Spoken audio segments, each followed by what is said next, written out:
As people in Florida begin to return home, roads are reopening, some of them at least. A big question for many, though, is what's left at home? For victims of natural disasters, dealing with insurance is often a huge battle for them. Joining us now by phone is Florida attorney Scott Mager. He's a disaster insurance expert. He's riding out the storm in Florida. So in the 24 hours since you and I last spoke, Scott, what have you learned about casualties and claims? First, thanks for having me. There's a lot of, initial repairs that are going to be done as a result of wind damage in South Florida. And then as you move up the coast, you're going to find much more damage in the way of water-related and actual substantial structural damage, as you saw from some of the photos that you so ably have been displaying amongst people. Yeah, so this is mostly going to be claims for structural damage caused by the winds, as well as flood damage, water damage, and so forth, right? That's correct, sir, yes.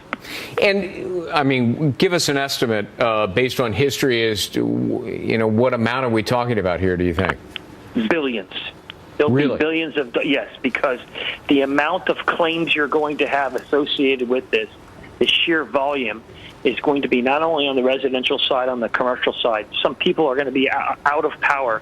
Probably tens, if not hundreds of thousands of people are going to be out of power for days, if not weeks, and oftentimes, in some cases, as much as a month before people are going to get back to work or get back to their ability on the resident side, and that's going to cause substantial losses that are typically covered by insurance. And Scott, do most of the people there have flood insurance? Yes. Florida is a very savvy state and encouraging a lot of people to get insurance. And for those people who fit in what's called a flood zone, which is a zone that's more capable of flood occurrences, you almost have mandatory insurance that you purchase for the flood section of it. That's different than your typical homeowner's insurance or business insurance. Yeah, and those premiums for that mandatory flood insurance you're talking about are usually very high.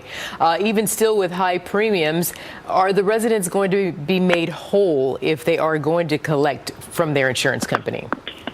The answer is you can be made whole. You have to understand that the critical skill set is going to be your ability to properly document your damages, contact your insurance company, provide estimates, and make sure that you stay on top of the insurance company to get them out to your facility and to advocate on your own behalf for your claims.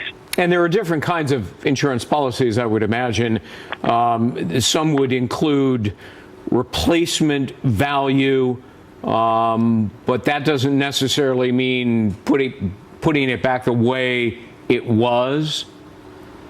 That's correct. There are different types of insurance. There are some that are what's called replacement cost value, where they will fix and replace whatever the cost is. Others have what's called actual cash value policies, which is almost like a depreciated type of amount where they pay a portion of that depending on your policy. And it also depends upon exactly what kind of damages and where they're coming from. Roof damages, are going to be more readily apparent when you see somebody without a roof or no tiles on their roof versus somebody who's claiming they have some window damage to a door and you don't see the same kind of visible damage.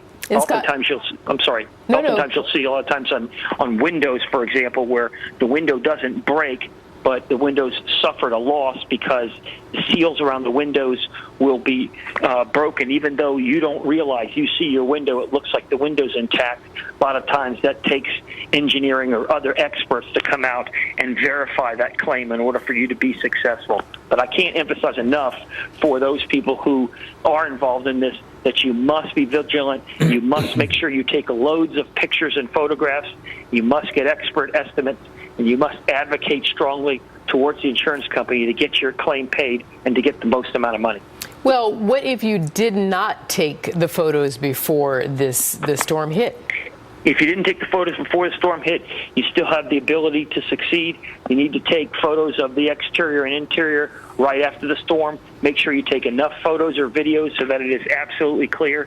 Then immediately get certified contractors or other people who are qualified to come out and do estimates. I recommend people getting at least 2 estimates, multiple estimates, so that it is clear to the insurance company, hey, I've had independent experts come out. They believe these are the damages.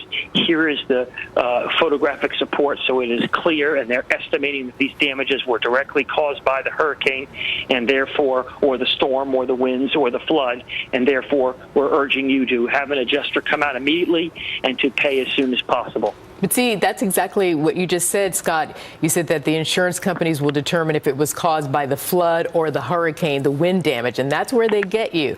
That's where they get you. That's correct. And how well you advocate and how successful you are in getting experts, whether they be in the form of estimates and things like that, and certified contractors, or whether they be in the form of hiring a lawyer who's got expertise in that area to make sure they advocate. You know, people don't understand that insurance companies don't fix properties. They're in the business of paying money. That is, after they collect premiums, paying money, and you go and fix the property. So it's important for you to maximize your potential to reap the most money the fastest by advocating on your behalf, by getting, very good estimates that are detailed. Don't have your friend Fred come down the street and give you an estimate. You want to make sure you have qualified people. Scott Mager, thank you very much, insurance disaster expert. Appreciate your expertise. We're going to be right back with more of our live coverage of Hurricane Matthew.